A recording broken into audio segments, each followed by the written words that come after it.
don't think that there is the greatest driver of all time. Because if we think back in history, there's been Caracciola and Nuvolari, then there's been Fangio, maybe Jim Clark, maybe even a Jackie Stewart, but there's been a Niki Lauda for sure, an Alain Prost and an Ayrton Senna. In their time, they have all been the greatest of their period, of their era. But I don't believe there is one man who is the greatest of all time. But what makes a great driver? What makes a legend? Well, he has to have a talent that is God-given. It's not his own. It's a natural skill that he is gifted with. How those people manage that skill, how they manifest it, how they control it, makes the difference whether they will be the great drivers of their time. Mas vamos retomar o caminho da história. A Segunda Guerra Mundial interrompeu as corridas que só recomeçariam em 1947. Não demorou para que surgissem novos astros. Giuseppe Farina, Jean-Pierre Vimille, Raymond Sommer, Luigi Villoresi, Alberto Ascari. Em 1948, as Alfas dominaram as pistas e Vimille venceu 2 das 4 corridas mais importantes organizadas naquele ano. O francês parecia destinado a uma grande carreira, mas morreu no fim da temporada em Buenos Aires num acidente com um Gordini.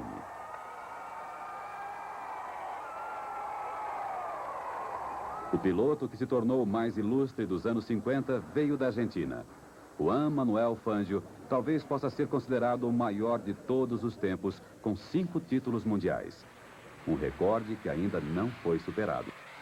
Fangio começou numa época em que novas regras estavam sendo determinadas pela FIA. Também começava o Campeonato Mundial de Fórmula 1. O experiente Farina, primeiro piloto a adotar uma posição de pilotagem com os braços esticados, levou vantagem e venceu o campeonato inaugural à frente de Fangio. Mas, à medida que o italiano entrou em declínio, o argentino disparou e, em 1951, conquistou seu primeiro título. Fangio dominou as pistas, mas não sem um rival à sua altura, o inglês Stirling Moss, que foi o representante mais talentoso da nova geração. Eu vi a Moss, primeira vez que vim à Europa, ele era um jovencito. Su padre le autorizaba las carreras, lo vi correr en Monza y me llamó mucho la atención cómo se arrimaba a las curvas y frenaba a último momento. Moss é de fato o inventor da técnica de frenagem em curva até o ponto de tangência, um método que mais tarde foi mundialmente adotado. Produto puro da escola britânica dos Racers 500, Stirling Moss foi um piloto tão perseverante quanto brilhante. Após o início dos mais difíceis ao volante de carros ingleses ultrapassados, parecia destinado a se tornar o número 1. Ao lado de Fangio, era reconhecido como o piloto mais rápido do seu tempo. Mas passou para a história da Fórmula 1 como campeão sem título. Azar, em parte. Mas também era culpa de um caráter independente demais e excessivamente nacionalista. Algumas vezes, Moss conduziu sua carreira e seus carros de forma pouco recomendável, fazendo escolhas inoportunas que o condenaram à derrota. Uma pena.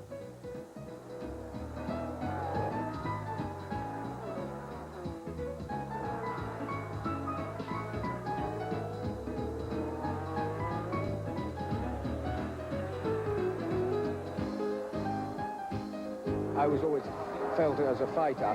It's my car, you know, whatever happened, if I'm still running, I'm going to try and win, even if it's not impossible.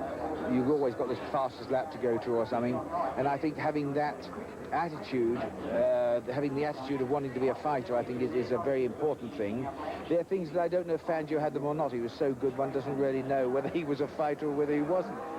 Uma das maiores façanhas de Stirling Moss foi a vitória de 1961 em Mônaco.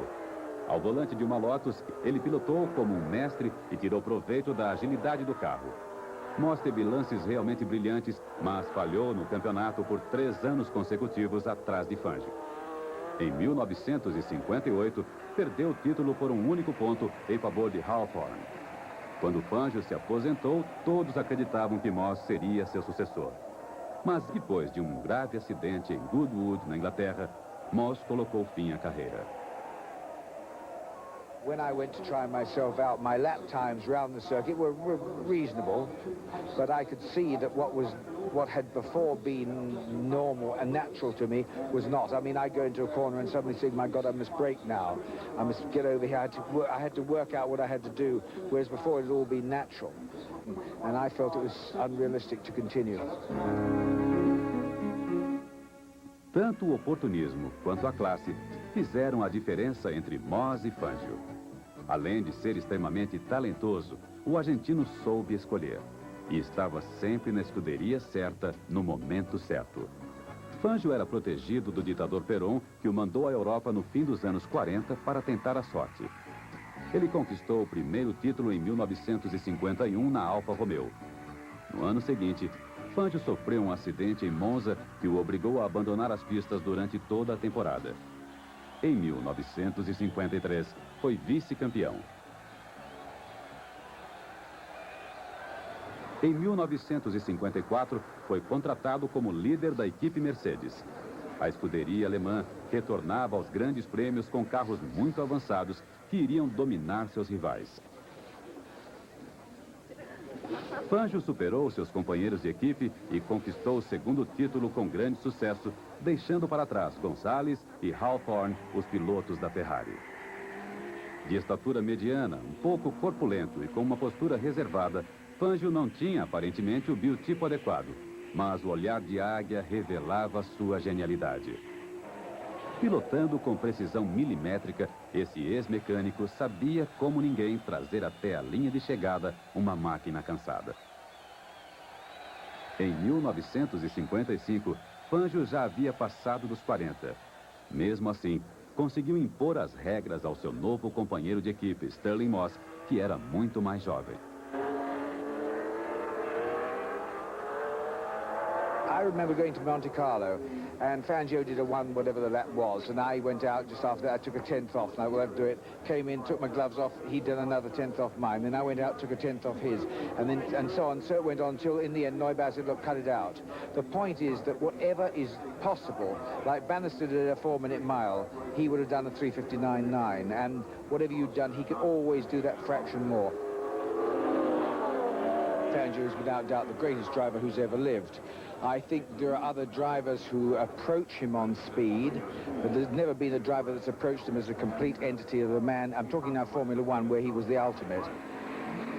Nas duas temporadas com a Mercedes, Fangio conquistou 8 vitórias em 12 grandes prêmios e mais 2 títulos. Em 1956, apesar da desconfiança recíproca entre Fangio e a Ferrari, o piloto argentino entrou para a escuderia. Mas aquela temporada se estenderia num clima cada vez mais tenso, até que Fangio finalmente se impôs, por pouco, à frente de Stirling Moss e sua Maserati. Depois dessa disputa, o argentino tomou a difícil decisão de passar para a Maserati. Moss foi para a Van Wall. Fangio fez a escolha certa e em 1957 conquistou o 5º título sob o signo do tridente. Também foi naquele ano que ele realizou a maior corrida de sua carreira.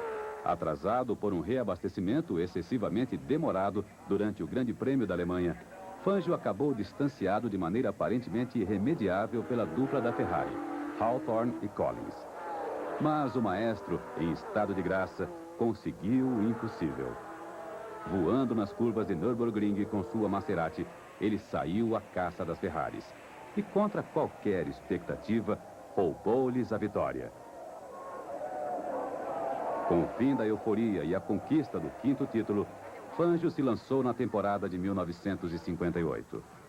Aos 47 anos, nada havia perdido de suas qualidades na pista, mas seu coração já não estava mais lá.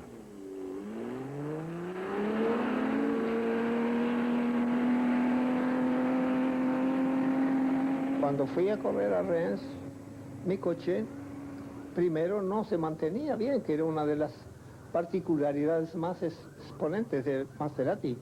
Entonces yo pregunto a Guarino, ¿qué pasa con el coche que no se tiene? Dijo, cambiamos los amortiguadores. Pero ¿y por qué? Si los otros andaban bien. Le dijo, no, porque estos paran.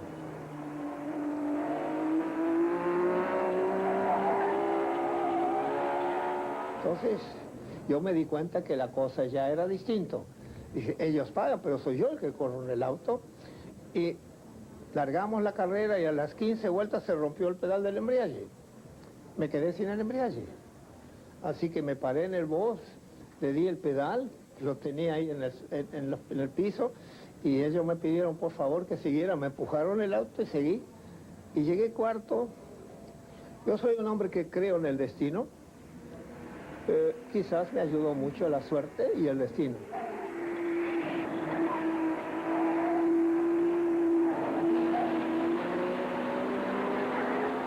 Y ya tenía más de 46 años. Ya tenía que esforzar más que los jóvenes de 20, 25, 22. Así que esa fue una decisión que tomé en ese momento y nunca me arrepentí de eso.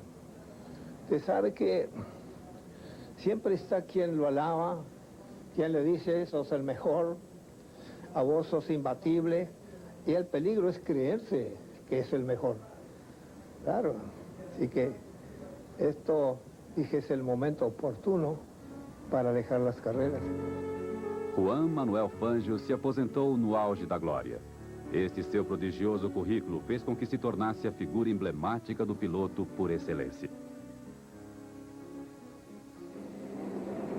Chegam então os anos 60, que seriam marcados pela velocidade de um piloto especial, Jim Clark.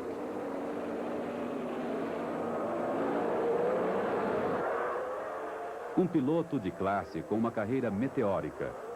Logo no seu primeiro grande prêmio, mostrou que era capaz de andar com os mais velozes. Jim Clark was first and foremost a Scottish farmer. He really wasn't made to be a racing driver. He was introverted, he was shy, he was really a man who felt more at home on his farm, on his land, with his sheep and with his farm workers and fellow Scots. Mas Clark possuía um talento natural único e encontrou na pessoa de Colin Chapman, o construtor da Lotus, seu complemento. Juntos fizeram milagres. Puro produto da Fórmula Júnior, Clark foi o primeiro grande campeão da era contemporânea da Fórmula 1 com motor traseiro.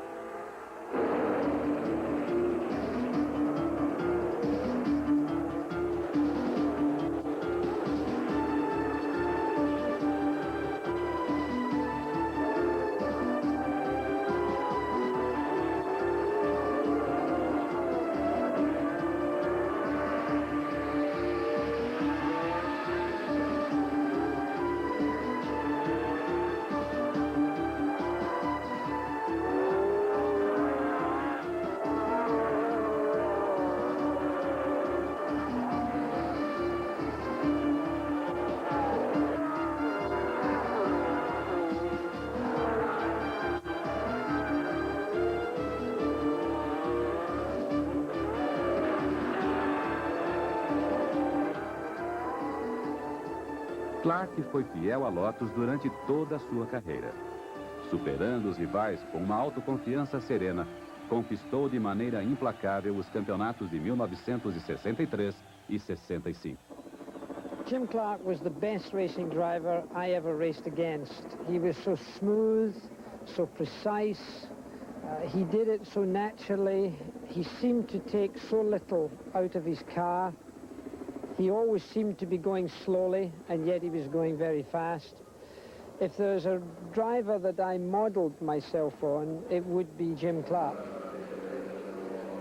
Ao longo de sua carreira na Fórmula 1, Jim Clark estabeleceu recordes que permaneceram por muito tempo antes de serem igualados ou superados.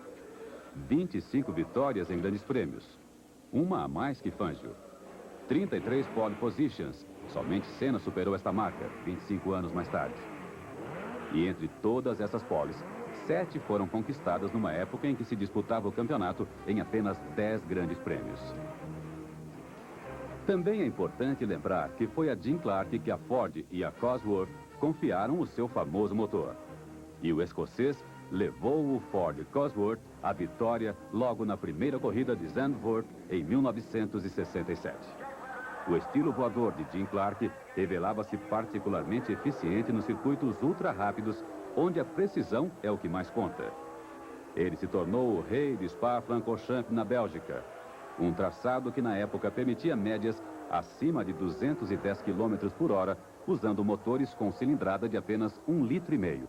Clark conseguiu se impor nesse circuito por 4 vezes consecutivas, entre 1962 e 65. Jim Clark encerrou a temporada de 1967 com 2 vitórias seguidas, nos Estados Unidos e na Cidade do México.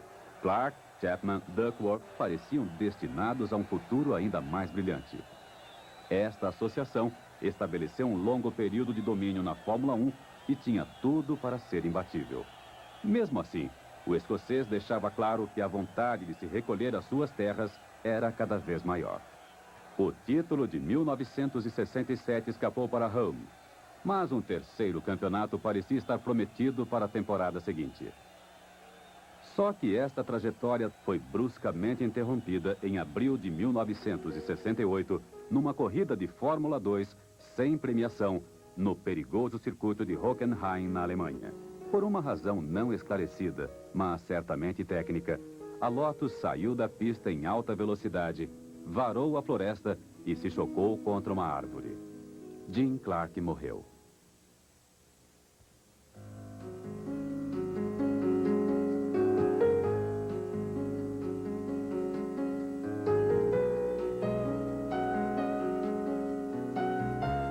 Jim Clark foi o último dos grandes pilotos cavalheiros.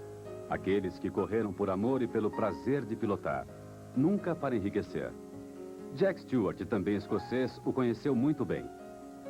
Only in his last year did he really develop as a personality in himself, and only late in his career did he have any real confidence, or did he recognize his real superiority as a driver. So he was really a contradiction to the modern Grand Prix driver.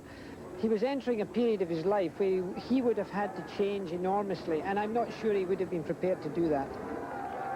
Era o fim do período romântico das corridas. Em 1968, começava a era dos patrocinadores. Jack Stewart ocupou o vazio deixado por Jim Clark e dominou sua época com um profissionalismo exemplar e muita classe na pista. Today the sport gets to a much wider public because companies who are using motor racing to attract attention to their products have gone out, have advertised, have projected motor racing to a new group of people. Motor racing used to be a very small interest group. Today, the whole world knows about motor racing. A fase mais vitoriosa de Stewart na Fórmula 1 foi lançada em 1968 pela sua associação com o construtor de foguetes Matra. Mas seu nome ficaria ligado para sempre a Ken Tyrrell, que o acompanhou na trajetória de sucesso. A dupla Stewart-Tyrrell funcionava de forma diferente da dupla Clark-Chapman. Não tinha tanta genialidade, ousadia e brio, mas se firmava no rigor, na assiduidade e no pragmatismo.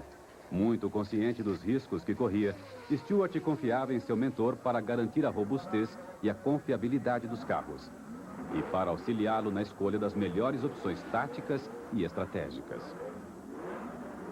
A eficiência desta associação ficou comprovada em 1969, quando Jack Stewart venceu o campeonato. Com seu estilo de grande precisão e uma abordagem notavelmente inteligente da corrida, Stewart se impôs como um dos grandes campeões da história da Fórmula 1.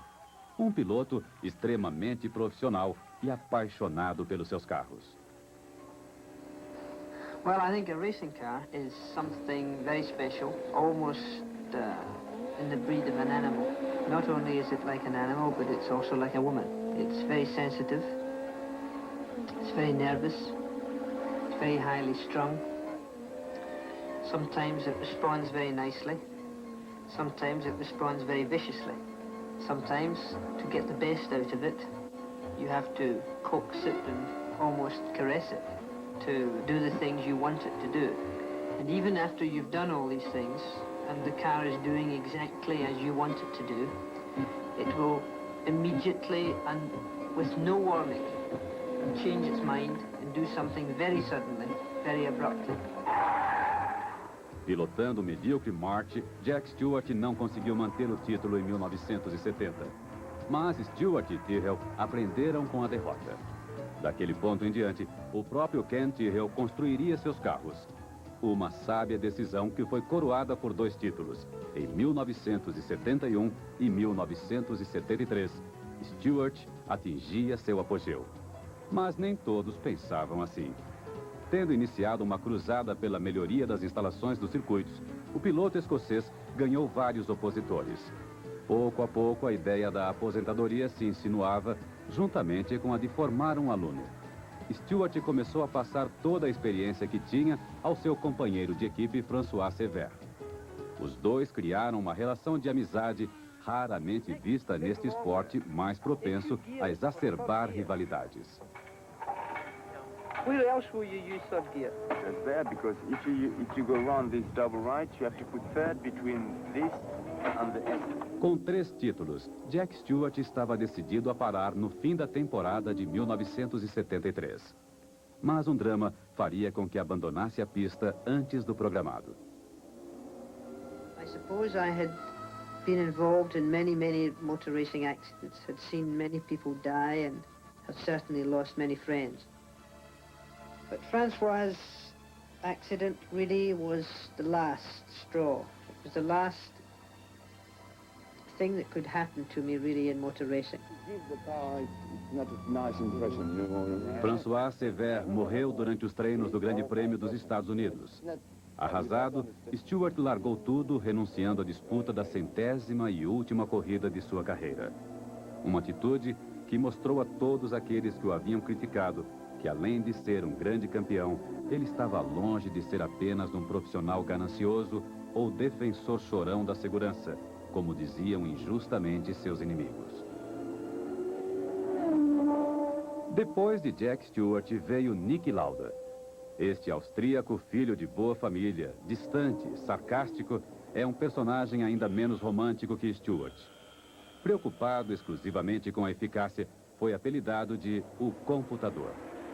Niki Lauda não era dotado de um talento excepcional, mas provou que método e trabalho acabam sempre compensados. Foi contratado pela Ferrari em 1974. A escuderia estava por baixo, e Lauda levou para a mais latina das equipes o rigor germânico que lhe faltava. O estímulo que Niki Lauda deu à equipe italiana levou a Ferrari ao maior período de sucesso de sua história. Eles passaram raspando no título de 74 e conquistaram a vitória no ano seguinte. Em 1976, Lauda parecia estar no caminho do bi quando sua Ferrari se desgovernou no Grande Prêmio da Alemanha.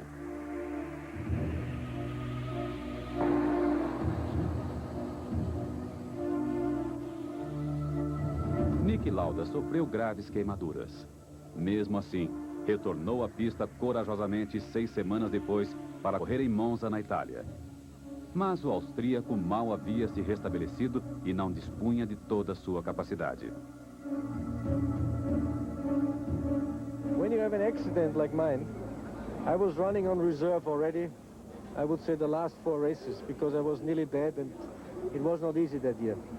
So I came on reserve into a race where the conditions needed a strong man with all the reserves for this difficult decision to say, today it rains, I don't care, I'm still strong and I'm go for it. And then the condition got more and more difficult, so therefore I said, I'm too weak to take this extra shit with rain. So I said, no way. I was unlucky that after 15-20 minutes of terrible racing, the rain stopped.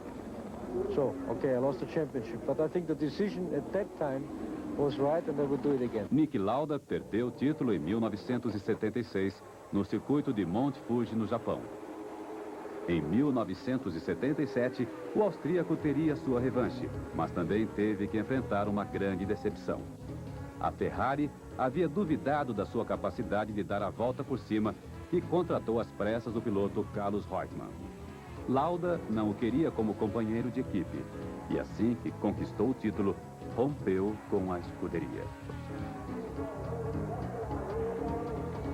If you come to the point where you come to a team and you see always the same faces and the same spaghettis and whatever, it's a pure, normal human reaction that sometime in life you feel for a change. Nothing against the Ferrari people. The main reason was simply that I was ready for a change. Bernie Ecclestone não deixou escapar a oportunidade de ter Niki Lauda na sua equipe. E o austríaco passou a correr numa Brabham. Mas esta foi superada pela Lotus com efeito solo.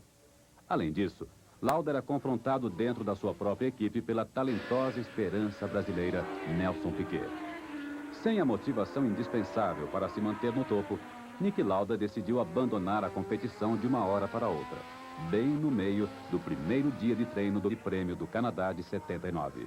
Ele saiu de cena sem qualquer palavra de explicação ou de adeus.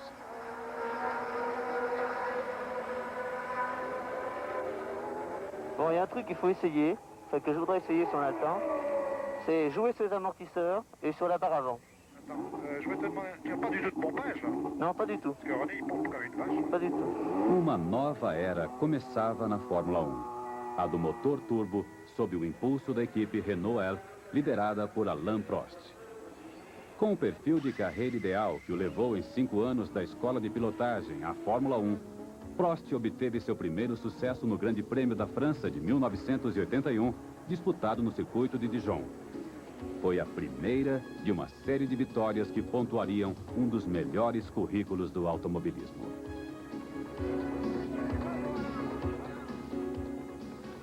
Alain Prost se sobressaiu entre os pilotos de uma nova geração que veio do kart e das escolas de pilotagem. O francês associou à sua classe natural uma percepção da corrida e uma tenacidade que fizeram dele um campeão excepcional. Sua forma de pilotar, sóbria, apesar de mordaz, o colocou entre os pilotos com estilo. O seu temperamento de mau perdedor também o ajudou a alcançar vitórias que pareciam perdidas, como no Grande Prêmio da África do Sul de 1982. Uma corrida que também ficou na história por causa do retorno de Niki Lauda à competição. Est-ce que vous croyez à la réussite de Niki Lauda?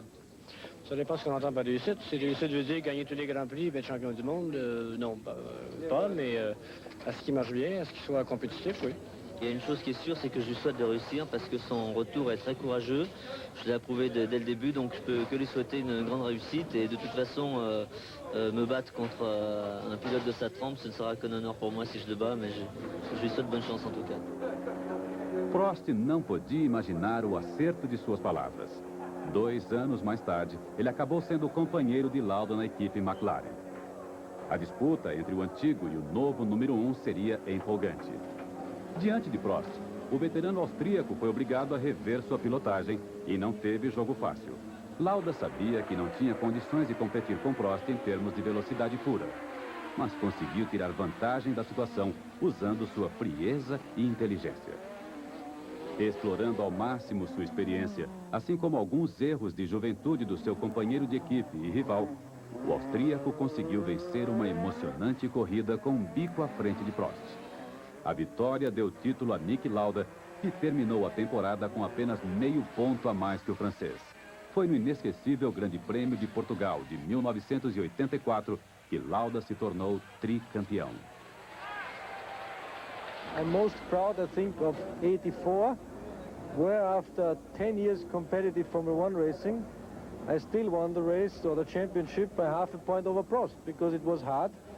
There was the young generation trying to blow me off, and it did work. So I can say for 10 years with up and downs, I kept going upwards. I think this was the most difficult thing. Mas Prost aprendia rápido e aproveitava ao máximo a observação analítica de um profissional tão metódico e experiente quanto Lauda. Foi com Niki Lauda que Prost aprendeu a se impor na equipe e a não deixar nada ao acaso. Percebeu como poupar sua máquina, suas forças e como ajudar os técnicos a melhorar seu carro. Because of his natural talent, he doesn't have to force it to achieve the performance, and therefore he always has a little bit left, and this gives him the capability of operating within himself, and therefore he is never stretched.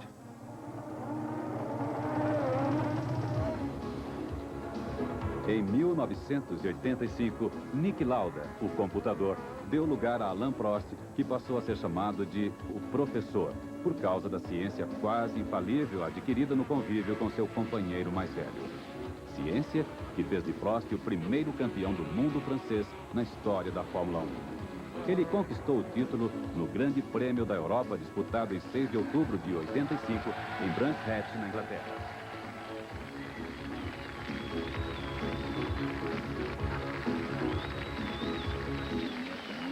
Prost era perfeccionista e um trabalhador incansável como Lauda. Mas tinha um temperamento muito mais latino do que seu antecessor, principalmente na relação com o carro. Ma voiture, j'ai l'impression de toujours faire corps avec. Je sais pas comment dire, c'est pas comme une personne, comme un être humain, c'est quelque chose de très dangereux, mais j'essaye de la dominer, mais c'est souvent elle qui me domine. Et on a une relation un petit peu bizarre ensemble, mais pour moi c'est un bijou. Prost se tornou um calculista implacável e conquistou o segundo título em 1986, apesar de estar ao volante de uma máquina notoriamente inferior às Williams Honda. Enquanto Mansell e Piquet perdiam pontos na corrida ao título por causa de uma rivalidade estéril, Prost explorava ao máximo os meios dos quais dispunha.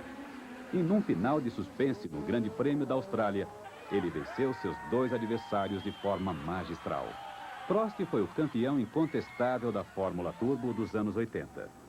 Nesse período, estabeleceu uma média de mais de 4 vitórias por temporada, exatamente o dobro de Piquet e Senna, que além dele foram os pilotos que mais venceram corridas durante a década de 80. O francês também conquistou 2 títulos consecutivos em 85 e 86. No ano seguinte, perdeu o campeonato diante da potência das Williams Honda e das Ferraris. Mas mesmo sem um carro tão competitivo, correu com brio. E no Grande Prêmio de Portugal, Prost venceu pela 28ª vez, superando o recorde de Stewart. C'était le type de course où on doute jamais, où on sait que normalement tout doit aller très bien jusqu'au dernier tour. Même quand j'étais deuxième derrière Berger et qu'il restait peu de tours, je pensais que soit j'allais le rattraper doublé, soit il allait faire une faute. J'étais vraiment très confiant. Berger, acuado pela pressão implacável de Prost, rodou a 2 voltas do final.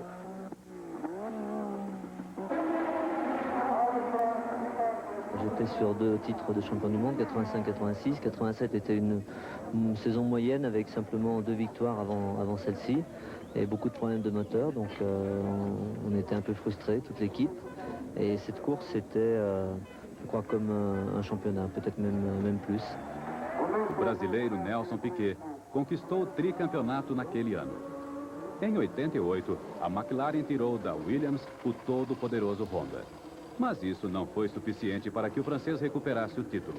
Prost teria outro tipo de problema. Um rival que iria contestá-lo dentro da própria equipe.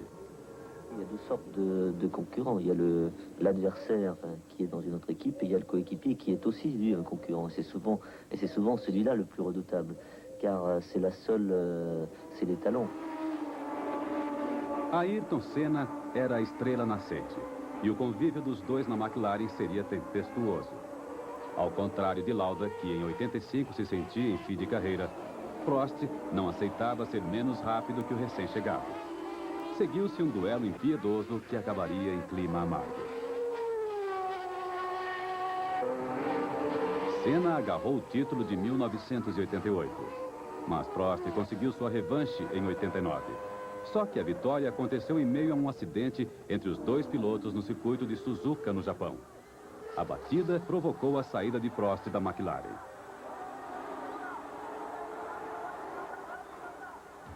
Prost encontrou um refúgio milionário na Ferrari, que há mais de 10 anos corria atrás do título.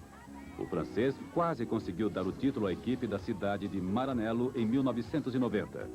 Mas suas esperanças foram aniquiladas por um novo acidente com Senna em Suzuka.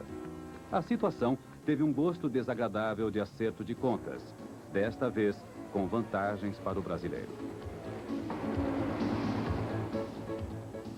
Prost foi dispensado pela Ferrari no final de 91. Ele saiu de Senna temporariamente. Ayrton Senna era o número 1.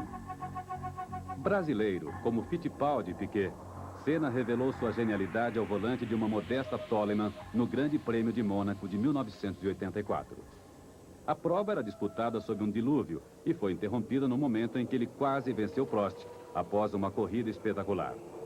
Imediatamente recrutado pela Lotus, Ayrton Senna logo se impôs como novo fenômeno do automobilismo. Senna aliava ao perfeccionismo maníaco uma extraordinária visão global e, com uma determinação infalível, disparou na busca da performance ideal. Unless I have a feeling that I'm giving my very best, I don't feel happy. And in order I can give my very best, I have to concentrate, I have to work hard, and I have to push all the time myself and the people that are working around me to improve and to be better. Ele se tornou o maior caçador de pole positions da história. Ninguém sabia explorar tanto a aderência fenomenal e efêmera de um jogo de pneus de qualificação. E a segurança que tinha ao abrir caminho numa ultrapassagem era inigualável. Esta determinação feroz, combinada ao misticismo confesso, não só incomodava, como também assustava.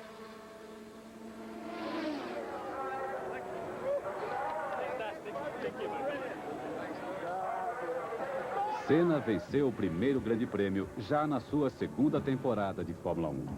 Ele repetiu na corrida de Estoril de 1985 a incrível façanha que tinha realizado em Mônaco na temporada anterior. Senna se aproveitou da pista encharcada para superar todos os seus rivais, completamente desamparados nestas condições dantescas de corrida. Naquele dia, o brasileiro recebeu o apelido que ficou para sempre: Magic, ou Mágico. Il a un talent naturel énorme, il a l'intelligence, il a la jeunesse, il a la sensibilité pour les réglages, que ce soit moteur, que ce soit châssis. Je pense qu'il a vraiment tout ce qu'il faut pour être champion du monde. Il sera champion du monde.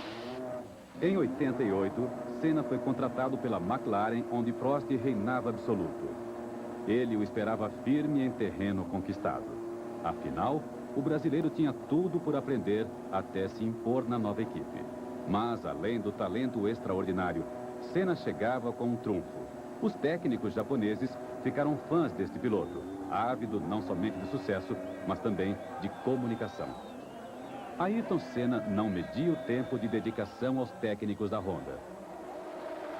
Aquele ano em especial marcou a Fórmula 1. Os McLaren Boys, ou meninos da McLaren, como eram chamados, realizaram um Grand Slam nas pistas. Venceram 15 dos 16 grandes prêmios e fizeram nada menos do que 10 dobradinhas, 6 a mais do que qualquer outra equipe anterior. E mesmo com esta supremacia inquestionável, que poderia ter transformado a temporada em puro tédio, o campeonato de 88 foi um dos mais enlouquecedores já disputados. O francês tinha começado melhor, mas Senna não só o alcançou, como o superou, vencendo 8 vezes contra 7 de Prost. E logo na sua primeira temporada na McLaren, Senna conquistou o primeiro título, desbancando seu companheiro de equipe, mais velho. Para o brasileiro, a façanha era apenas uma etapa da busca pela perfeição. There is a big difference between winning a championship or being a true champion. Every year there is a winner, but not every year there is a champion. Ayrton Senna nunca escondeu as marcas da guerra psicológica que Prost conduziu contra ele para tentar desestabilizá-lo.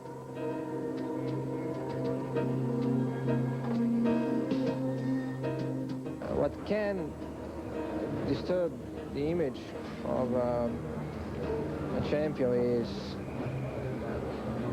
polemics and antagonism coming from people who cannot accept being defeated and try to find excuses when they lose instead of recognizing that they have been beaten.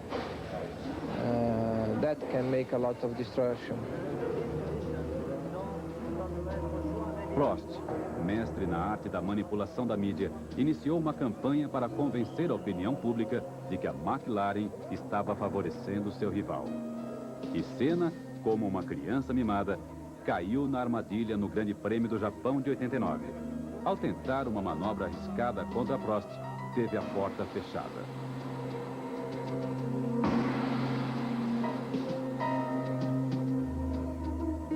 Houve uma série de protestos contra Senna. E, embora as responsabilidades estivessem divididas, todo mundo o acusou.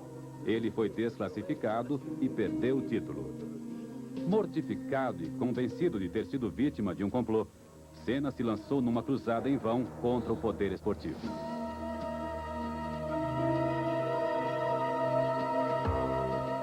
O episódio fez com que Senna endurecesse ainda mais o seu comportamento.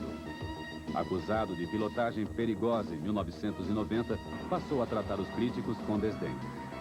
E se vingou de Prost batendo deliberadamente em Suzuka. Para Senna, foi uma forma de dar o troco e recuperar o título da mesma maneira que, segundo ele, o francês havia feito um ano atrás, às suas custas. I have had great races in my career, fortunately. But I'm still looking for my best one in the future. O piloto brasileiro foi tricampeão em 1991. Ayrton Senna tinha tudo para igualar e até superar o famoso recorde de Fangio de 5 títulos. Mas um acidente no Grande Prêmio de San Marino em 1994 matou Senna e seus sonhos de quebrar todos os recordes.